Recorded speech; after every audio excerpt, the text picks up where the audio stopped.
എന്റെ പ്രിയപ്പെട്ട സഹോദരങ്ങളെ, നിന്റെ ജീവിതത്തിലെ ഏറ്റവും വലിയ മോഹമെന്താ? സ്വർഗത്തിൽ പോകണമെന്നല്ല. എന്റെയും നിങ്ങളുടെയും ജീവിതത്തിലെ ഏറ്റവും വലിയ മോഹമെന്തെന്നറിയുമോ? ഈ ലോകത്ത് നിന്ന് യാത്ര പറയുന്ന സമയം ഈമാനോടുകൂടി മരിക്കണം, ഷഹാദത്ത് കലിമ പറഞ്ഞു മരിക്കണം. അസ്റായിൽ എന്ന് പറയുന്ന മലക്ക് പടച്ചവനെ തൊണ്ടക്കുഴിയിൽ നിന്ന് റൂഹ് വലിച്ചെടുക്കുന്ന സമയം അവസാനമായിട്ട് പറയണം, ലാ ഇലാഹ ഇല്ലല്ലാഹ്. ഇത് പറഞ്ഞിട്ടേ മരിക്കാവോ? ഇത് പറയാതെ മരിക്കല്ലേ. യാ അയ്യുഹല്ലദീന ആമനുത്തഖുല്ലാഹ ഹഖ്ക തുഖാതി വലാ തമൂതുന്ന ഇല്ലാ വഅൻതും മുസ്ലിമൂൻ. അല്ലാഹു പറയുകയാ, മുസ്ലിമായിട്ടല്ലാതെ മരിക്കല്ലേ, മുസ്ലിമായിട്ടല്ലാതെ മരിക്കല്ലേ. ഈ ലോകത്ത് നിന്ന് യാത്ര പറയുമ്പോ ഷഹാദത്ത് കലിമ പറഞ്ഞിട്ടേ മരിക്കാവൂ. അത് പറഞ്ഞിട്ട് മരിച്ചവനാണ് വിജയിച്ചവന്. കുല്ലു നഫ്സിൻ ദായിഖത്തുൽ മൗത്ത് വ ഇന്നമാ തുവഫൗന ഉജൂറകും യൗമൽ ഖിയാമ ഫമൻ സുഹ്സിഹ അനിൻ നാർ വ ഉദ്ഖിലൽ ജന്നത ഫഖദ് ഫാസ്. അല്ലാഹു പറയുകയാ, അവനാണ് വിജയിച്ചവൻ, അവനാണ് വിജയിച്ചവൻ. ഇത് പറഞ്ഞിട്ടേ മരിക്കാവൂ. ഇബ്രാഹിം നബി ദുആ ചെയ്തത് ഇതിനു വേണ്ടിയാണ്. യൂസുഫ് നബി പറഞ്ഞല്ലോ, തവഫനി മുസ്ലിമാ. അല്ലാഹുവേ റബ്ബി ഖദ് ആതൈതനി മിനൽ മുൽക് വഅല്ലംതനി മിൻ തഅവീലിൽ അഹാദീസ്. മഹാനായ യൂസുഫ് നബി അല്ലാഹുവോട് പറയുകയാ, മുസ്ലിമായിട്ട് എന്നെ മരിപ്പിക്കാവൂ. പ്രവാചകന്മാർ മക്കളോട് ഉപദേശം കൊടുക്കുകയാ. വവസാ ബിഹാ ഇബ്രാഹീം ബനീഹി വയാഖൂബ് യാ ബനിയ ഇന്നല്ലാഹ അസ്തഫാ ലകുമുദ്ദീന ഫലാ തമൂതുന്ന ഇല്ലാ വഅൻതും മുസ്ലിമൂൻ. പ്രവാചകന്മാര് മക്കളോട് പണമുണ്ടാക്കാനുള്ള വഴിയല്ല പറഞ്ഞു കൊടുത്തത്. മോനെ, എവിടെ കിടന്നു മരിച്ചാലും, വീട്ടിലാണോ, റോഡിലാണോ, ഹോസ്പിറ്റലിലാണോ, ആകാശത്തിലാണോ, മോനെ എവിടെ കിടന്നു മരിച്ചാലും ഷഹാദത്ത് കലിമ പറഞ്ഞു മരിക്കണേ, ഷഹാദത്ത് കലിമ പറഞ്ഞു മരിക്കണേ. ഈമാനോടുകൂടി അല്ലാതെ നിങ്ങൾ മരിക്കാൻ പാടില്ല. അല്ലാഹുവിന്റെ വിശുദ്ധമായ ഖുർആനിലെ ആയത്തോതുമെന്ന് തീരുമാനിച്ച മുസ്ലിമേ, നിനക്ക് അല്ലാഹു തരും വാപ്പാ. ചെറുപ്പക്കാരാ, നിനക്ക് ഈമാനുള്ള മരണം വേണോ? നിനക്ക് ഈമാനുള്ള മരണം വേണോ? വാവാട് ഉസ്താദിന്റെ മയ്യത്ത് കണ്ടപ്പോ നീ കൊതിച്ചവനാ. ഞാൻ പറഞ്ഞു വന്നത്, അല്ലാഹുവിന്റെ പരിശുദ്ധമായ ഖുർആനിന്റെ ആയത്തുകൾ ഓതികെട്ടിത് പറഞ്ഞു തരുമ്പോ ഇന്ന് നിസാരമാണ്, കളിയാണ്, തമാശയാണ്, എങ്ങനെ വേണമെങ്കിലും ജീവിക്കാമല്ലോ, ഫർദ ധരിച്ചുകൊണ്ട് എന്ത് പേക്കൂത്ത് വേണമെങ്കിലും കാണിക്കാമല്ലോ. ഉസ്താദേ, ഞാൻ ഇങ്ങനെയേ നടക്കൂ എന്ന് പറയുന്നവർ, എടാ നിനക്ക് ഈ രാജ്യത്ത് എന്ത് കാണിക്കാനുമുള്ള സ്വാതന്ത്ര്യമുണ്ടല്ലോ, എന്ത് വേണമെങ്കിലും നിനക്ക് ചെയ്യാ, അതിനുള്ള അവകാശം നിനക്കുണ്ട്. അല്ലാഹു പറഞ്ഞല്ലോ, ഇന്നാ ഹദൈനാഹു സബീല ഇമ്മാ ശാകിറാ വ ഇമ്മാ കഫൂറാ. അല്ലാഹു നിനക്ക് സ്വാതന്ത്ര്യം തന്നിട്ടുണ്ട്, അല്ലാഹു നിനക്ക് സ്വാതന്ത്ര്യം തന്നിട്ടുണ്ട്. പ്രായപൂർത്തിയായ ഒരു ചെറുപ്പക്കാരനോട് അല്ലാഹു പറയുകയാ, ഇതാ സ്വർഗത്തിലേക്കുള്ള വഴിയാണ്. കള്ളു കുടിക്കാൻ പറ്റൂല, വ്യഭിചരിക്കാൻ പറ്റൂല, പലിശ തിന്നാൻ പറ്റൂല. ഇതിലേ പോകുകയാണെങ്കിൽ നിസ്കരിക്കണം, ഖുർആൻ ഓതണം, നോമ്പ് പിടിക്കണം, ഞാൻ പറയുന്നത് പോലെ നീ ജീവിക്കണം. ഇങ്ങനെ ജീവിച്ചാ നിനക്ക് സ്വർഗത്തിൽ പോകാം. ഈ കാണുന്ന വഴി എന്തു വേണമെങ്കിലും ചെയ്യാം, ഒരാൾ പോലും നിന്നെ തടയാനില്ല, ഒരാൾ പോലും നിന്നോട് ചോദിക്കാനില്ല, എന്തു വേണമെങ്കിലും നിനക്ക് കാണിക്കാം. പക്ഷേ ഇതെന്റെ അവസാനം നരകമാ. ബുദ്ധിയുള്ളവനല്ലേ, ബുദ്ധിയുള്ളവനല്ലേ, ചിന്തിക്കടാ മനുഷ്യ, തെരഞ്ഞെടുക്കടാ മനുഷ്യ എന്ന് അല്ലാഹുവിന്റെ പരിശുദ്ധമായ ഖുർആൻ പറയുമ്പോ, ഉസ്താദന്മാര് ഖുർആനിന്റെ ആയത്തോതിയിട്ട് ഇതൊക്കെ പറയുമ്പോ, തലയിലെ ഒരു മുടി പോലും വെളിയിലിടല്ലേ എന്ന് പറയുമ്പോ, തലയിൽ ഷാളിടാത്ത പെണ്ണുങ്ങൾ, മാറിടം കാണിക്കുന്നവർ, വയറ് തുറന്നിട്ട് കൊണ്ട് നടക്കുന്നവർ, പടച്ചവനെ പറയാൻ കഴിയില്ലല്ലോ. അങ്ങനെയുള്ള രീതിയിൽ നടക്കുന്ന മുസ്ലിമേ, എന്തു വേണമെങ്കിലും നിനക്ക് കാണിക്കാം. പക്ഷേ അല്ലാഹുവിന്റെ ഖുർആനിലെ ഒരായത്ത് നീ മറക്കരുത്. നീ എന്ത് കാണിച്ചാലും കുഴപ്പമില്ല. നീ അള്ളാന്റെ ഖുർആനിലെ ഒരായത്ത് ഓർത്തു വെച്ചോ. ഏതായത്ത് മറന്നാലും ഈ ആയത്ത് നീ മറക്കരുത്. ഈ ആയത്ത് ഹൃദയത്തിന്റെ അകത്ത് നീ എഴുതി വെച്ചോ. ഇത് നീ പേടിക്കേണ്ട ആയത്താടാ. അല്ലാഹു പറയുകയാ, ആരൊക്കെ പറഞ്ഞിട്ടും മുടിവെട്ടാതെ നടക്കുന്ന ചെറുപ്പക്കാരാ, അല്ലാഹുവേ, വാപ്പ ഉപദേശിച്ചു, ഉമ്മ ഉപദേശിച്ചു, ഉസ്താദന്മാരുപദേശിച്ചു, എന്നിട്ടും പടച്ചവനെ എനിക്ക് മോഡലാണ്, എനിക്ക് ഫാഷനാണെന്ന് പറഞ്ഞ് മുടി വളർത്തി നടക്കുന്ന ചെറുപ്പക്കാരാ, മുട്ടുമക്കളിന്റെ ഇടയിലുള്ള സ്ഥലം ഔറത്താണെന്ന് പഠിച്ചിട്ട് കീറിയ പാൻറ്റും ധരിച്ച് നടക്കുന്ന യുവത്തവേ, തലമറക്കണം, ശരീരം മറക്കണം, ഫർദ ഇടണം, ഹിജാബ് ഇടണം, അല്ലാഹുവിനെ ഭയന്ന് ജീവിക്കണമെന്ന് പരിശുദ്ധമായ ഖുർആൻ പറയുമ്പോ ഇതൊക്കെ കാറ്റിൽ പറത്തിയിട്ട് നടക്കുന്ന പെങ്ങളെ, എന്ത് വേണമെങ്കിലും നീ മറന്നോ. ഖുർആനിലെ ഒരായത്ത് മറക്കരുത്. ഖുർആനിലെ ഒരായത്ത് മറക്കരുത്. ഏതായത്തെന്നറിയോ? അല്ലാഹുവേ, 1400 വർഷങ്ങൾക്ക് മുമ്പ് നബി മുഹമ്മദ് മുസ്തഫ സല്ലല്ലാഹു അലൈഹി വസല്ലമ തങ്ങളുടെ സ്വഹാബിയുണ്ടല്ലോ, സ്വഹാബത്തൊരു യുദ്ധത്തിന് വേണ്ടി കടന്നു പോവുകയാ. സഹാബത്തൊരു യുദ്ധത്തിന് വേണ്ടി കടന്നു പോവുകയാ. അങ്ങനെ യുദ്ധത്തിന് വേണ്ടി ഒരു നാട്ടിലൂടെ പോകുമ്പോ ഒരു സുന്ദരിയായ പെണ്ണിനെ കാണുകയാണ്. യുവത്വത്തിന്റെ നടുവിലൂടെ നടന്നു പോകുന്ന ഒരു ചെറുപ്പക്കാരിയായ പെണ്ണിനെ കണ്ടപ്പോ സഹാബികൾ ഒരു ചെറുപ്പക്കാരൻ ആ പെണ്ണിനോട് പ്രണയം തോന്നുകയാണ്. അല്ലാഹുവേ, ആര് പറഞ്ഞിട്ടും അവിടെ നിന്ന് കേൾക്കുന്നില്ല. തന്റെ ആഗ്രഹം പോയി പറയുകയാണ്. സുന്ദരിയായ പെണ്ണിന്റെ മുന്നിൽ പോയിട്ട് തന്റെ ആഗ്രഹം അവിടെ നിന്ന് പറയുകയാ, നിന്നെ എനിക്ക് വേണമെന്ന് പറയുമ്പോ പെണ്ണ് പറഞ്ഞു, എന്റെ മതത്തിലേക്ക് വന്നാൽ ഞാൻ സമ്മതിക്കാം. അവൾ യഹൂദിയായിരുന്നു. ഇവൻ മതം മാറുകയാണ്. പെണ്ണ് കെട്ടുന്നതിന് വേണ്ടി മതം മാറുകയാണ്. അല്ലാഹുവിന്റെ ദീൻ അവിടെന്ന് വലിച്ചെറിയുകയാണ്. ആരൊക്കെ പറഞ്ഞിട്ടും കേൾക്കാതെ അവിടെന്ന് മതം മാറി ആ പെണ്ണിനെ വിവാഹം കഴിച്ചു. എല്ലാവർക്കും വലിയ വിഷമമായി. ആ യുദ്ധം പോലും പരാജയപ്പെട്ടു പോയി. പടച്ചവനെ, കൊല്ലങ്ങൾ കഴിഞ്ഞു, വർഷങ്ങൾ കഴിഞ്ഞു. അന്ന് യുദ്ധത്തിന് വന്നിരുന്ന ഒരു സ്വഹാബി ആ നാട്ടിലൂടെ പോകുമ്പോ പണ്ട് മതം മാറിയ കൂട്ടുകാരനെ ഓർമ്മ വന്നു. അവനെ കുറിച്ച് അന്വേഷിക്കുകയാണ്. അവസാനം കണ്ടുപിടിച്ചു. തന്റെ പഴയ കൂട്ടുകാരനെ കണ്ടുപിടിച്ചു. അവിടെ നിന്ന് വിശേഷങ്ങൾ ചോദിച്ചു. അവസാനം ചോദിക്കുന്നു, ചെറുപ്പക്കാരാ,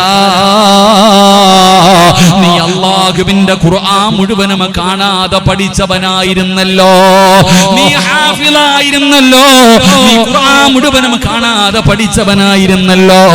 എന്തെങ്കിലും നിനക്ക് ഓർമ്മയുണ്ടോ? അല്ലാഹുവിന്റെ ഖുർആനിൽ എന്തെങ്കിലും നിനക്ക് ഓർമ്മയുണ്ടോ?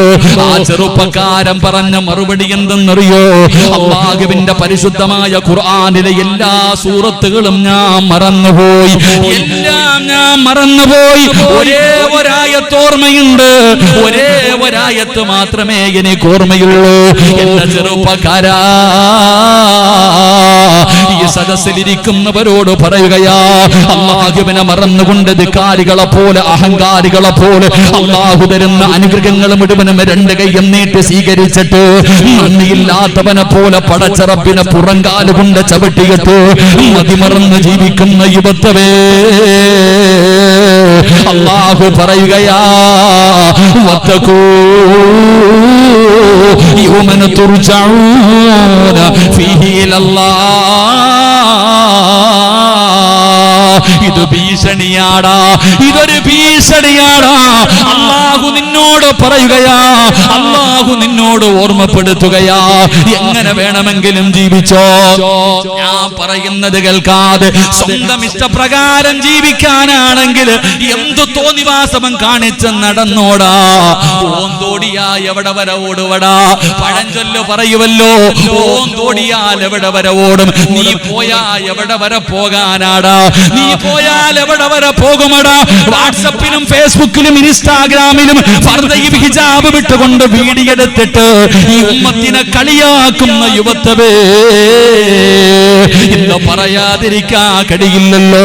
യൂട്യൂബ് എടുത്തു നോക്കിയാൽ, പഠിച്ചവനെ ഇൻസ്റ്റാഗ്രാം എടുത്തു നോക്കിയാൽ, തലമറയ്ക്കുന്ന പെങ്ങളോട്, വീഡിയോ പിടിക്കുന്ന പെങ്ങളോട് പറയുന്നു, നീ വീഡിയോ എടുത്താ പോരെ, എന്തിനാ മോളെ തലമറയ്ക്കുന്നത്, എന്തിനാ പെങ്ങളെ ഫർദയിടുന്നത്, എന്തിനാ ഈ ഉമ്മത്തിനെ നാണം കെടുത്തുന്നത്, നിനക്ക് കാണിക്കണമെങ്കിൽ കാണിച്ചാ പോരെ.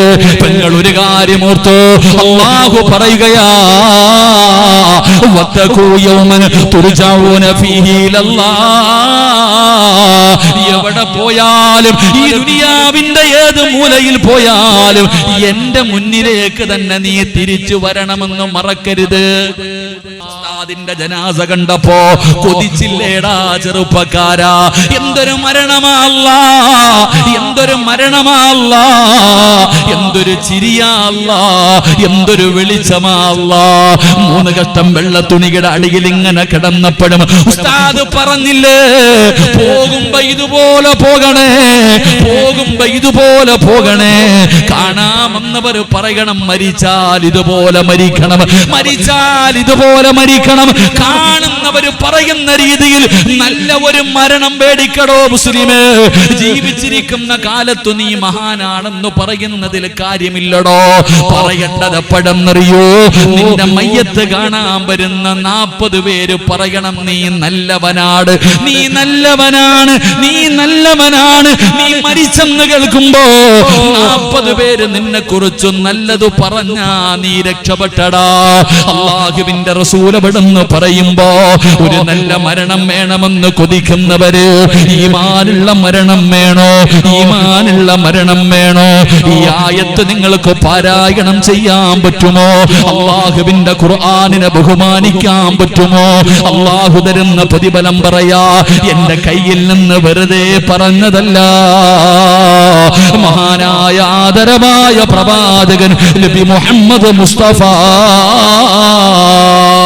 സല്ലല്ലാഹു അലൈഹി വസല്ലമ തങ്ങളുടെ സഹാബിയ മഹാനായ സഅദ് റളിയല്ലാഹു തആല അൻഹു. സഅദ് തങ്ങളുടെ ചരിത്രം അറിയുമല്ലോ. 30ാമത്തെ വയസ്സിൽ മുസ്ലിമായി, 36ാമത്തെ വയസ്സിൽ വഫാത്തായ സഹാബിയ. മഹാനായ സഅദ് തങ്ങൾ വഫാത്തായപ്പോ 6 കൊല്ലം മുസ്ലിമായി ജീവിച്ച സഹാബി മരണപ്പെട്ടപ്പോ അല്ലാഹുവിന്റെ അർശ് കുലുങ്ങുകയാ. അല്ലാഹുവിന്റെ അർശ് പോലും കുലുങ്ങുകയാണ്. 6 കൊല്ലം മുസ്ലിമായി ജീവിച്ച ഒരു സ്വഹാബി മരിച്ചപ്പോ അല്ലാഹുവിന്റെ അർശ് കുലുങ്ങുകയാ. പടച്ചവനെ, എല്ലാവരും വേദനയിലാണ്, എല്ലാവരും പ്രയാസത്തിലാണ്. സഅദ് തങ്ങളുടെ മുഖത്ത് വല്ലാത്ത സന്തോഷമാ, ചിരിച്ചുകൊണ്ട് കിടക്കുകയാണ്, ചുണ്ടിൽ പുഞ്ചിരിയാണ്, മുഖത്ത് വല്ലാത്ത പ്രകാശമാണ്. കാണുന്നവര് പോലും അത്ഭുതത്തോടെ നോക്കുകയാണ്. മനോഹരമായ ഒരു മരണം അല്ലാഹു കൊടുത്തു, മനോഹരമായ ഒരു മരണം അല്ലാഹു കൊടുത്തു. എന്റെ പ്രിയപ്പെട്ടവരെ, രണ്ടാമത്തെ പ്രതിഫലം എന്തെന്നറിയോ?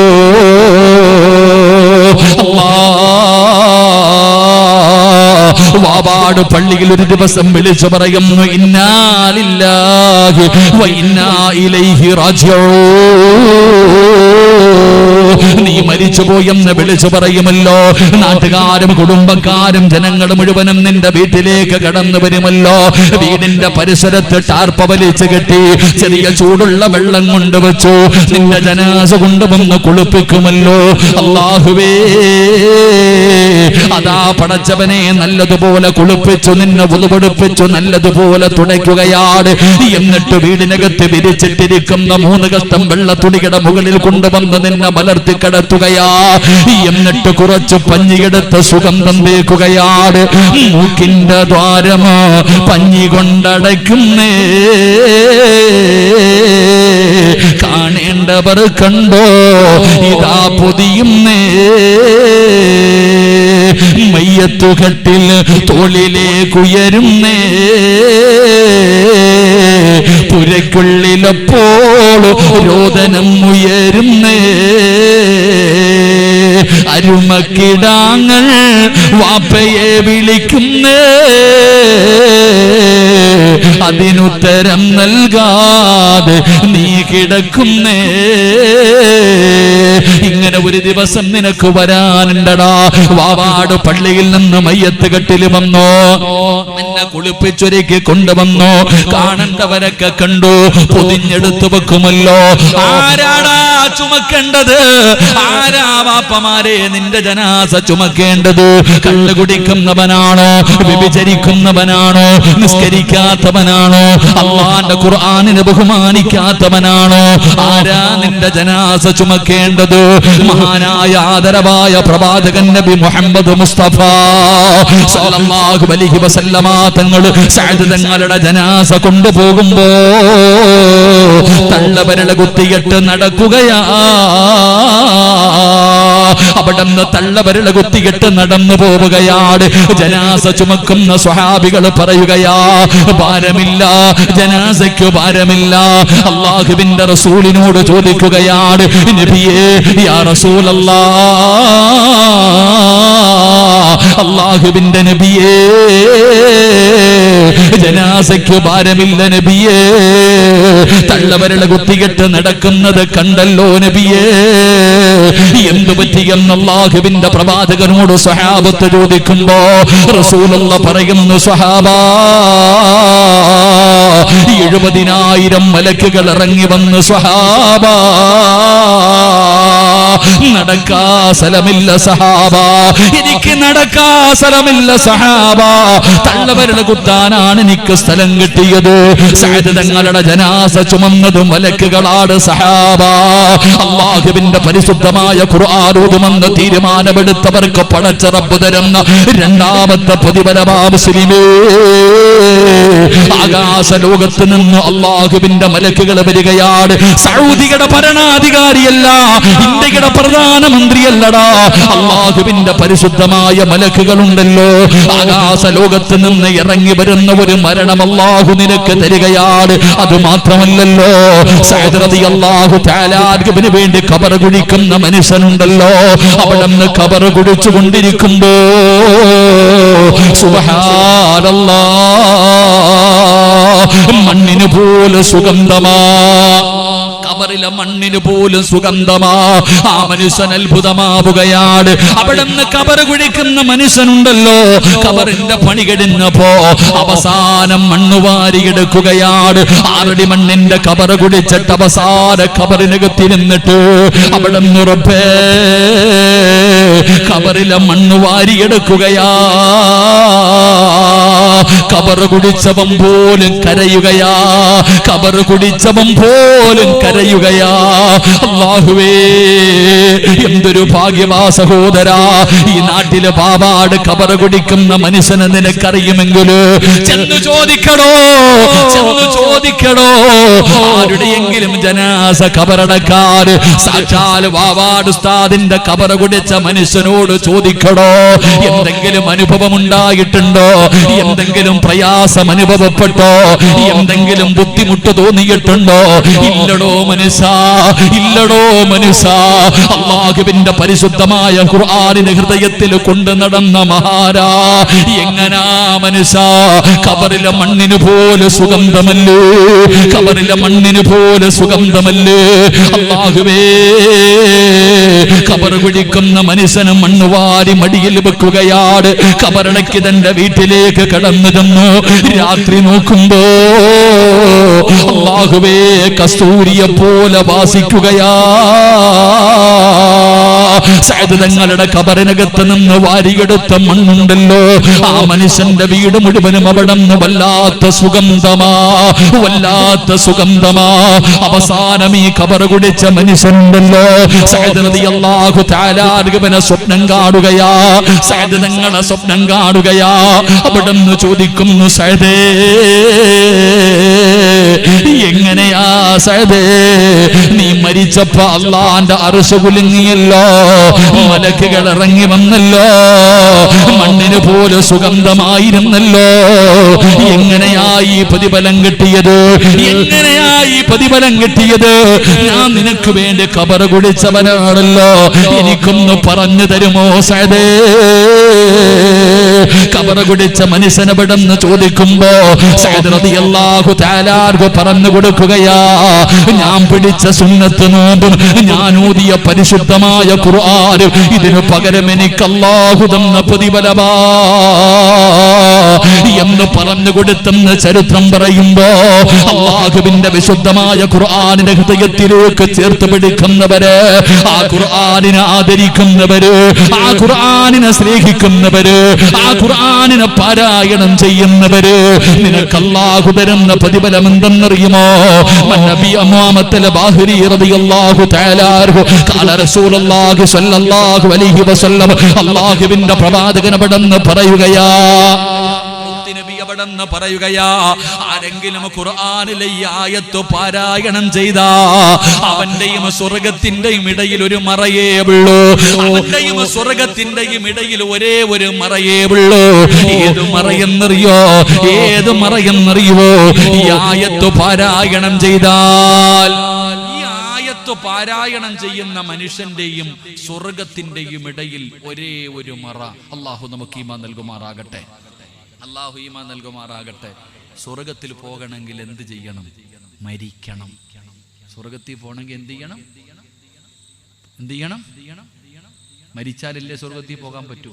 അതോ ജീവിച്ചിരിക്കുമ്പോ പോവോ? നിങ്ങൾ എന്താ വെടികൊണ്ടതുപോലെ ഇരിക്കണേ? സ്വർഗത്തിൽ പോകണമെങ്കിൽ എന്ത് ചെയ്യണം? മരിക്കണം.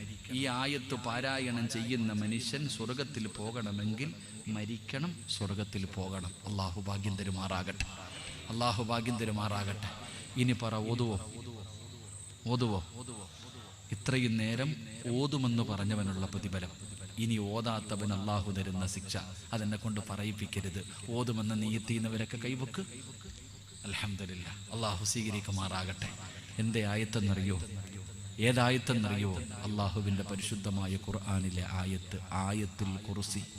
ഏതായത്ത്? ഏതായത്ത്? ഓത്. ബിസ്മില്ലാഹിർ റഹ്മാനിർ റഹീം.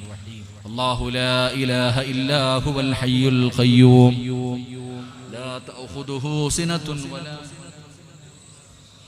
മാ ഫിൽ അർദ് من ذا الذي يشفع عنده إلا بإذنه يعلم ما بين أيديهم وما خلفهم ولا يحيطون بشيء من علمه إلا بما شاء وسع كرسيه السماوات والأرض ولا يعوده حفظهما وهو العلي العظيم. അല്ലാഹു സ്വീകരിക്കുമാറാകട്ടെ. നിന്റെ മക്കളെ മര്യാദ പഠിപ്പിക്കേണ്ട ബാധ്യത നിനക്കുണ്ട് പാപ്പാ.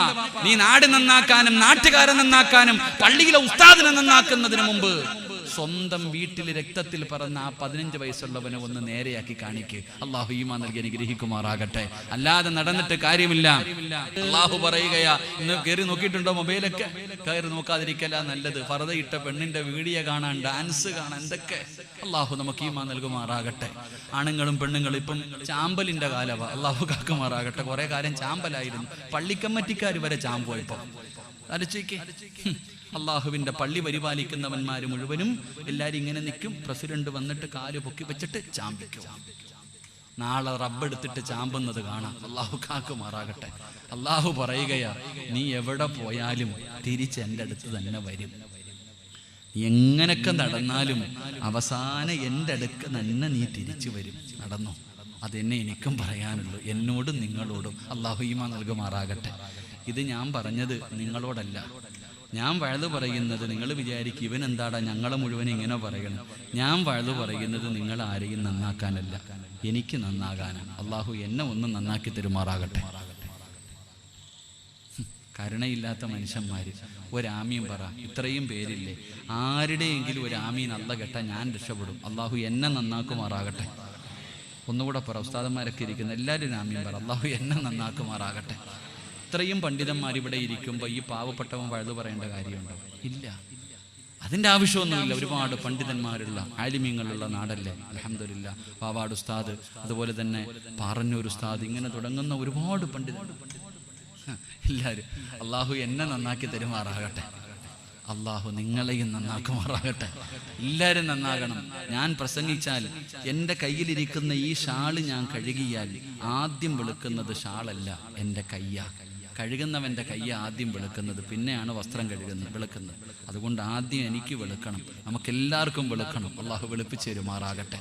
ഞാൻ പറഞ്ഞു വന്നത്, സഹോദര, എവിടെ പോയാലും തിരിച്ചങ്ങോട്ട് തന്നെ പോകണം. നാട്ടുകാർ പറയും ഓന്തോടി എവിടെ വരെ ഓടുന്നു, അതിനൊരു പരിധിയുണ്ട്, തിരിച്ചങ്ങോട്ട് തന്നെ പോകണം. ഈ ചിന്ത എനിക്ക് നിങ്ങൾക്കുണ്ടെങ്കിൽ നമ്മൾ നന്നാകും. അള്ളാഹു നമുക്ക് ഈമാൻ നൽകുമാറാകട്ടെ, അള്ളാഹു നമുക്ക് ഈമാൻ നൽകുമാറാകട്ടെ. സംഘാടകർ ബക്കറ്റ് എടുത്തു, 10:30 കഴിഞ്ഞു. എൻ്റെ പ്രിയപ്പെട്ട സഹോദരങ്ങളെ, ഒരു വലിയ ലക്ഷ്യമാണ്, ഒരു വലിയ ക്യാമ്പസാണ് ഇവരെ സ്വപ്നം കാണുന്നത്. അൽഹംദുലില്ലാഹ്, സംഘാടകർ ബക്കറ്റുമായിട്ട് നിങ്ങളുടെ മുന്നിലേക്ക് കടന്നു വരുന്നു. ആരും മോസിന് കൊടുക്കണ്ട. അസ്സദഖത്തു റദ്ദുൽ ബലാ, സദക്ക വിപത്തിനെ തട്ടിമാറ്റും. ഇതിന്റെ അർത്ഥം അറിയാത്ത ആരുമില്ല. ഈ സദക്ക കൊടുത്താൽ വിപത്തുകളെ തട്ടിമാറ്റുമെന്ന് അറിയാത്ത ആരുമില്ല. എല്ലാവർക്കും അറിയാം, കൊടുക്കില്ല. ഉദാഹരണം ചോദിക്കട്ടെ, ഇന്ന് വഴുത് കഴിഞ്ഞു, 11 മണിക്ക് വീട്ടിൽ പോയി, ഭക്ഷണമെല്ലാം കഴിഞ്ഞു, കിടന്നുറങ്ങാൻ തയ്യാറായി, ബാത്റൂമിന്റെ അകത്തേക്ക് കയറിയപ്പോ കാല് തെറ്റിയിട്ടൊന്ന് താഴെ വീണു, തല പോയി ഭിത്തിയിലടിച്ചു, ബുദ്ധിയില്ല, അനക്കമില്ല. പൊക്കിയെടുത്തുകൊണ്ട് കോഴിക്കോട് ഹോസ്പിറ്റലിൽ കൊണ്ടുപോയി. ഡോക്ടർ പറഞ്ഞു സർജറി ചെയ്യണം. ഇത്തിരി സീരിയസാ. 24 മണിക്കൂർ കഴിഞ്ഞിട്ട് എന്തും പറയാൻ പറ്റൂ. നാളെ രാവിലെ സുബഹിക്ക് പള്ളിയിലെ ഉസ്താദിൻ്റെ അടുക്കൽ വരുന്നു, കോളേജിൽ വരുന്നു. ഉസ്താദെ, മുത്തല്ലിമീങ്ങളെ വിളിച്ചിരുത്തിയിട്ടൊന്ന് ദുആ ചെയ്യിപ്പിക്കണം, 2000 രൂപ കയ്യില്. ഒരു സദക്ക കൊണ്ടുപോയി കൊടുത്തിട്ട് പറയാ, ഉസ്താദേ, വാപ്പ വെന്റിലേറ്ററില്ല, ഐസിയുവിലാ, രക്ഷപ്പെടാൻ വേണ്ടി ഒന്ന് ദുആ ചെയ്യണം. അപ്പൊ നിനക്കറിയാം സദക്ക കൊടുത്താൽ രക്ഷപ്പെടുമെന്ന്. അപ്പൊ അറിയാഞ്ഞിട്ടല്ല നിനക്ക്. അതുകൊണ്ടാണോ നിബിധങ്ങൾ പറഞ്ഞത്, എന്തിനാ വീഴാൻ കാത്തിരിക്കുന്നേ, വീഴുന്നതിന് മുമ്പേ കൊടുത്താ പോരെ. സംഘാടകർ നിങ്ങളുടെ മുന്നിലേക്ക് കടന്നു വരുന്നു. അല്ലാഹുവിന്റെ റസൂൽ അവിടെന്ന് പറഞ്ഞു, സദഖത്തു റദ്ദുൽ ബലാ, സദക്ക വിപത്തുകളെ തട്ടിമാറ്റുമെന്നാണ്. രോഗങ്ങളെ മാറ്റുമടോ. ക്യാൻസറിനും ട്യൂമറിനും പോലും മരുന്നുണ്ടല്ലോ. അല്ലാഹുവിന്റെ പ്രവാചകം പറഞ്ഞു, അല്ലാഹുവിന് ചില അടിമകളുണ്ട്, അല്ലാഹുവിന് ചില അടിമകളുണ്ട്. അവര് രോഗം വന്നാൽ സദക്ക കൊണ്ട് ചികിത്സിക്കുമെന്ന് നബി മുഹമ്മദ് മുസ്തഫ സല്ലല്ലാഹു അലൈഹി വസല്ലമ തങ്ങൾ പറയുകയാണ്. ഈ വിക്കായയുടെ ചെറുപ്പക്കാര് നിങ്ങളുടെ മുന്നിലേക്ക് കടന്നു വരികയാ. നിന്റെ കിഡ്നി രണ്ടും പ്രവർത്തിക്കുന്നതാണോ എന്ന് നിനക്കറിയില്ലല്ലോ. എടോ, നിന്റെ അടുത്ത് നിന്റെ ശരീരത്തിൽ ക്യാൻസറിന്റെ അണുക്കളുണ്ടോ എന്ന് നിനക്കറിയില്ലല്ലോ. മനുഷ്യ, സദക്ക കൊണ്ട് ചികിത്സിക്കടാ, അതൊരു പനിയാക്കി മാറ്റി ചെറുപ്പക്കാരാ. ഉപ്പമാരേ, അല്ലാഹുവിന്റെ മലക്കുകൾ നിന്റെ തലയുടെ മുകളിൽ കാത്തു നിൽക്കുകയാണ്. ഈ സംഘാടകർ നിന്റെ മുന്നിലേക്ക് കടന്നു വരുമ്പോ അല്ലാഹു തന്ന സമ്പത്തിൽ നിന്നൊരൽപ്പം നീ അതിനകത്തേക്ക് എടുത്തിട്ടാൽ അല്ലാഹുവിന്റെ മലക്ക് ദുആ ചെയ്യുകയാണ്. അല്ലാഹുവേ, നീ കൊടുത്തതിൽ പങ്ക് ഇതാ കൊടുത്തിരിക്കുകയാ. നീ മനുഷ്യന് ബറക്കത്ത് നൽകണേ അല്ലാ. ദുആ ചെയ്യുന്നത് ആലിമല്ല, ഹാഫിളല്ല, തങ്ങളല്ല, നബിയല്ല, അല്ലാഹുവിന്റെ മലക്കുകൾ ദുആ ചെയ്യുകയാ. ജനിച്ച കാലം മുതൽ മരിക്കുന്ന കാലം വരെ പാപം ചെയ്യാത്ത, പാപം പറയാത്ത, പാപം കാണാത്ത അല്ലാഹുവിന്റെ മലക്കുകൾ നിനക്ക് വേണ്ടി ദുആ ചെയ്യുകയാ. പോക്കറ്റിന്റെ അകത്ത് പൈസ വെച്ചിട്ട് ഉറക്കം നടിക്കുന്നവനെ, കാണാത്തവനെ പോലെ ഇരിക്കുന്നവനെ, അഭിനയിക്കുന്ന മനുഷ്യ, മലക്ക് പറയുന്നു, അല്ലാ, നീ കൊടുത്തത് ഇവനെ പിടിച്ചു വെച്ചതുപോലെ നീയും പിടിച്ചു വെക്കണേ അല്ലാ, നീയും പിടിച്ചു വെക്കണേ അല്ലാ. എന്തിനാ മോനെ ഇങ്ങനെ ഒരു ദുആ നീടുന്നത്? അതുകൊണ്ട് സംഘാടകർ വരികയാണ്. കയ്യിലുള്ളതെടുത്തോ, ഒരു നല്ല സദക്ക കൊടുത്തോ. ഇത് ജാരിയായ സദക്കയാ. ഇത് നിന്റെ ദുനിയാവും ആഖിറവും രക്ഷപ്പെടാനുള്ള വഴിയാ. അല്ലാഹുവേ, ആരെല്ലാം മനസ്സറിഞ്ഞുകൊണ്ടൊരു സദക്ക കൊടുക്കുന്നോ അവരുടെ ദുനിയാവും ആഖിറവും രക്ഷപ്പെടുത്തണേ അല്ലാ. അറുത്തു മുറിക്കുന്ന മാരക രോഗങ്ങളെ തൊട്ട് നീ കാക്കണേ അല്ലാ. ഏതെങ്കിലും മോശമായ രോഗങ്ങളുടെ അണുക്കള് ഈ സദഖ കൊടുക്കുന്നവരുടെ ശരീരത്തിലുണ്ടെങ്കിൽ ഒരു ജലദോഷമാക്കി ഒരു പനിയാക്കി മാറ്റണേ അല്ലാ, നീ രക്ഷപ്പെടുത്തണേ അല്ലാ. എല്ലാവരും മനസ്സറിഞ്ഞിട്ടൊരു നല്ല സദഖ അള്ളാഹു നമ്മളെ രക്ഷപ്പെടുത്തുമാറാകട്ടെ. അള്ളാഹു കബൂലാക്കി പൊക്കോ ഇൻഷാ അല്ലാഹ്. പെട്ടെന്ന് അൽഹംദുലില്ലാഹ് 3 സ്വലാത്ത് സ്വല്ലല്ലാഹു അലാ മുഹമ്മദ്.